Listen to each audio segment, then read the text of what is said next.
இன்று உண்மையிலே எதிர்வரும் காலங்களில் எதிர்வரும் மாதங்களில் உள்ளூராட்சி மன்ற தேர்தல் வர இருக்கின்றது.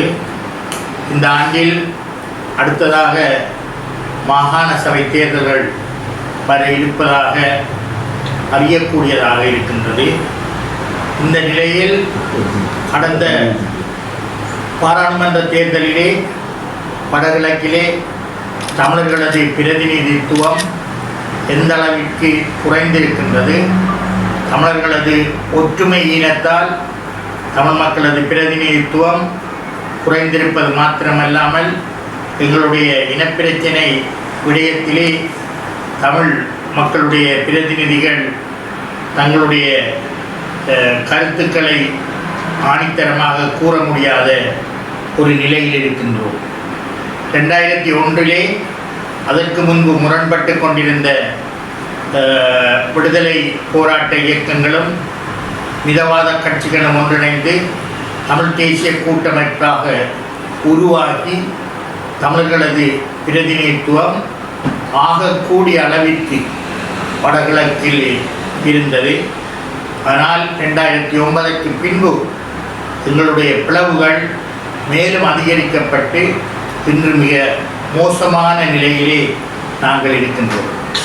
இந்த ஆண்டு இந்த அரசிலே ஒரு புதிய அரசியலமைப்பை கொண்டு வந்து அந்த அரசியலமைப்பின் ஊடாக தமிழர்களது இனப்பிரச்சினைக்கு ஒரு தீர்வையும் கொண்டு வருவோம் என்று இந்த தேசிய மக்கள் சக்தி அரசாங்கம் கூறிக்கொண்டிருக்கும் இந்த வேளையில் எங்களுடைய குறையோடி போயுள்ள இனப்பிரச்சினைக்கு 30 வருடத்திற்கு மேலான ஆயுத போராட்டத்திலே நாங்கள் இழந்த இழப்பிற்கு ஒரு நிரந்தரமான எங்களுடைய மக்களது அரசியல் அபிலாஷைகளை பூர்த்தி செய்யக்கூடிய ஒரு தீர்வை நாங்கள் பெற வேண்டுமாக இருந்தால் நாங்கள் ஒற்றுமையாக செயற்படக்கூடிய ஒரு தேவையும் கடமைப்பாடும் எங்களுக்கு இருக்கின்றது.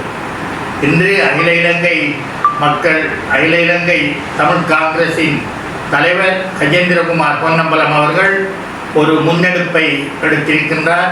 தமிழ் தேசிய கட்சிகளை ஒன்றிணைத்து உருவாகப் போகும் புதிய அரசியல் அமைப்பிற்கு நாங்கள் ஒற்றுமையாக எங்களுடைய முன்மொழிவுகளை முன்வைக்க வேண்டும் என்கின்ற ரீதியிலே அவர் ஒரு முன்னெடுப்பை எடுத்திருக்கின்றார்.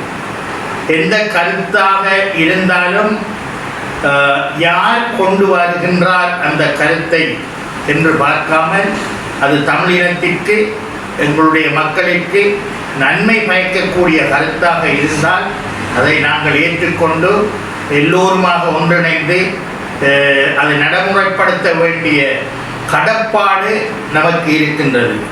அதை விடுத்து நாங்கள் தான் பெரியவர்கள், நாங்கள் தான் பழமையான கட்சியினர், எங்களுக்குத்தான் மக்கள் அதிகாரத்தை அங்கீகாரத்தை தந்திருக்கின்றார்கள் என்ற போர்வையிலே வீணாக வரட்டு கௌரவத்தை பிடித்து கொண்டு இப்படியான அந்த ஒற்றுமை முயற்சியை எவருமே குழப்பக்கூடாது என்பதுதான் தமிழ் மக்களுடைய எதிர்பார்ப்பாக இருக்கின்றது.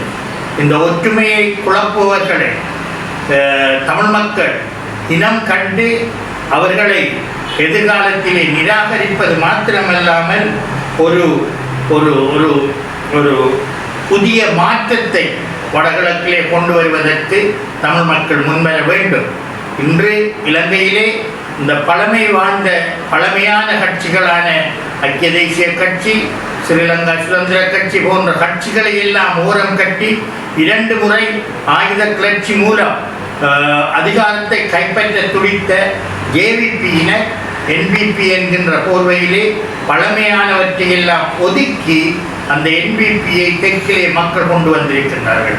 அந்த நிலையில் நாங்கள் பழமையானவர்கள், நாங்கள் தான் முதன்மையானவர்கள், இந்த ஒற்றுமைக்கு நாங்கள் வரமாட்டோம் என்று சொல்பவர்களை தமிழ் மக்களும் பழமையானவர்களை ஒதுக்கி ஒரு புதிய முயற்சியாக ஒரு புதிய மாற்றத்தை உருவாக்கி தமிழ் மக்களது தீர்வு ஒழுங்காக வருவதற்கு நாங்கள் நாங்கள் ஒற்றுமைப்பட வேண்டிய தேவை இருக்கின்றது.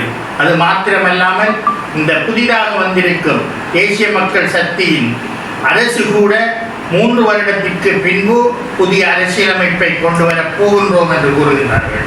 கிளீன் ஸ்ரீலங்கா என்பதை எப்படி இவர்கள் அவசரமாக கொண்டு வந்தார்களோ அந்த புதிய அரசியலமைப்பின் வேலை திட்டத்தையும் தற்போதே தொடங்கினார்கள் என்றால் தான் குறிப்பிட்ட காலத்திற்குள்ளே அதை முடிவுக்கு கொண்டு வர முடியும்.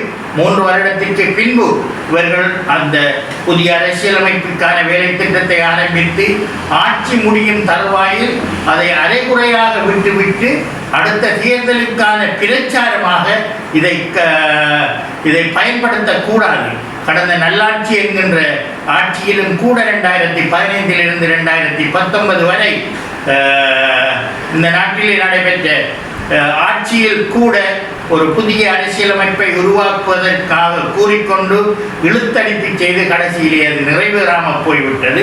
அந்த நிலைமை தற்போதும் ஏற்படக்கூடாது. அதே பெரும்பான்மை சிங்கள மக்களினால் உருவாக்கப்பட்ட அரசுகள் செய்த பிழைகளை இந்த அரசும் செய்யக்கூடாது. இந்த அரசுக்கு தமிழ் மக்கள் அநேகமாக வாக்களித்திருக்கின்றார்கள். எனவே இந்த அரசு NPP அரசு தேசிய மக்கள் சக்தி என்கின்ற இந்த அமைப்பு தமிழ் மக்களது நியாயமான கோரிக்கையை ஏற்றுக்கொண்டு அவர்களது அரசியல் அபிலாஷைகளை பூர்த்தி செய்யக்கூடிய அளவிற்கு புதிய அரசியலமைப்பை மிக விரைவாக உருவாக்க வேண்டும் என்பது எங்களுடைய எதிர்பார்ப்பு. இந்த கடந்த கால பொருளாதார சூழ்நிலைக்கு, பொருளாதார நெருக்கடிக்கு ஊழல் தான் முக்கியமானது என்கின்ற போர்வையிலே தேசிய மக்கள் சக்தி ஊழலை நாங்கள் ஒழிக்க வேண்டும், ஊழல் செய்தவர்களை கண்டுபிடிக்க வேண்டும் என்கின்ற போர்வையிலே நடந்து கொண்டிருக்கின்றார்கள். உண்மையிலே கடந்த காலங்களிலே ஏற்பட்ட பொருளாதார நெருக்கடிக்கு முக்கியமான காரணமாக அமைந்தது இந்த இலங்கையில் நடைபெற்ற இனப்பிரச்சனையும் அதனூடாக ஏற்படுத்தப்பட்ட ஆயுத போராட்டமுமே என்பதை நீங்கள் உணர்ந்து கொள்ள வேண்டும். கிட்டத்தட்ட 200 பில்லியன் அமெரிக்க டாலர்களுக்கு மேலாக இந்த ஆயுத போராட்ட காலகட்டத்திலே நீங்கள் போருக்கான அந்த உபகரணங்களை கொள்வனவு செய்திருக்கின்றீர்கள். அந்த நிலைமையினால் தான் பொருளாதார நெருக்கடி இந்த நாட்டிலே ஏற்பட்டது என்பதை உணர்ந்து கொண்டு எதிர்காலத்திலும் இப்படியான பிரச்சனைகள், இன மோதல்கள் வரக்கூடாது என்று நீங்கள் நினைத்தீர்கள். ஆனால் உண்மையாக தமிழ் மக்களது அரசியல் அபிலாஷைகளை பூர்த்தி செய்யக்கூடிய ஒரு ஒரு ஒரு நியாயமான அரசியல் தீர்வு திட்டத்தை நீங்கள் கொண்டு வந்து வடகிழக்கு தமிழ் மக்களது அபிலாஷைகளை நீங்கள் பெற்றுக்கொள்ள வேண்டும் என்று உங்களை இதன் மூலமாக கேட்டுக்கொள்கிறேன்.